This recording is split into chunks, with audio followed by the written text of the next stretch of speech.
Hi friends, welcome to my Shali's Asaiva Virundhu. இன்னைக்கு நாம Shali's Asaiva விருந்துல ஒரு சிம்பிளான நான்வெஜ் ரெசிபி தான் ஃப்ரெண்ட்ஸ் பார்க்க போறோம். இந்த சேனலை இதுதான் ஃபர்ஸ்ட் டைம் பார்க்குறவங்க மறக்காம சப்ஸ்கிரைப் பண்ணிக்கோங்க. இது மட்டும் இல்லாமல் நம்மளுக்கு இன்னும் வேற சேனல்ஸும் இருக்கு. அதோடைய வீடியோ லிங்க்கும் நான் கீழே டிஸ்கிரிப்ஷனில் கொடுக்குறேன். மறக்காம செக் பண்ணி பாருங்க. வாங்க இப்போ வீடியோக்குள்ள போகலாம். ஃபர்ஸ்ட் ஒரு கடாயில் ஒரு 3 டேபிள் ஸ்பூன் அளவுக்கு எண்ணெய் சேர்த்துக்குங்க. அது கூடவே 1 கப் அளவுக்கு நல்ல ஒரு பெரிய வெங்காயத்தை பொடியாக கட் பண்ணிக்கோங்க. அதுலேயே ஒரு 2 பச்சை மிளகாவும் கொஞ்சமாக கருவேப்பிலையும் கட் பண்ணி ஆட் பண்ணிக்கோங்க. இப்போ இதை எல்லாத்தையும் நல்லா மிக்ஸ் பண்ணி விட்டுடலாம். வெங்காயம் லைட்டாக கலர் சேஞ்ச் ஆகி வந்த பிறகு ஒரு தக்காளி, சின்னதாக ஒரு தக்காளி ஆட் பண்ணிக்கிட்டு அது கூடவே 1 டீஸ்பூன் அளவுக்கு இஞ்சி பூண்டு பேஸ்ட் ஆட் பண்ணிக்கோங்க. இப்போ இஞ்சி பூண்டு பேஸ்டுடைய பச்சை வாசனை போகிற வரைக்கும் இதை வதக்கிக்கலாம்.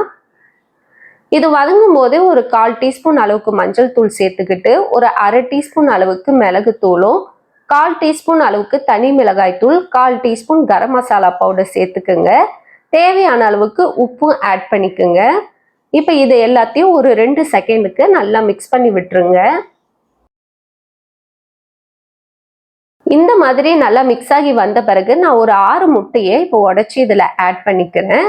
இந்த 6 முட்டையும் மிக்ஸ் பண்ணிட்டு முட்டை வேகக்கூடாது, ஒரு 30% குக் ஆனாலே போதும். இது மசாலாவோட முட்டை நல்லா மிக்ஸ் ஆகி வந்தாலே போதும். இந்த அளவுக்கு வந்த பிறகு இதை அப்படியே தனியாக எடுத்து வச்சிடலாம். இப்போ நம்ம நார்மலாக தவாவை நல்லா ஹீட் பண்ணிட்டு தோசையை ஊற்றிட்டு அதுக்கு மேலே இந்த முட்டையை நல்லா ஸ்ப்ரெட் பண்ணி விட்டுருங்க. இப்போ நம்ம ரெடி பண்ண முட்டை மெஷர்மெண்ட்டுக்கு ஒரு 3 தோசை வரைக்கும் இதில் ஊற்ற முடியும்.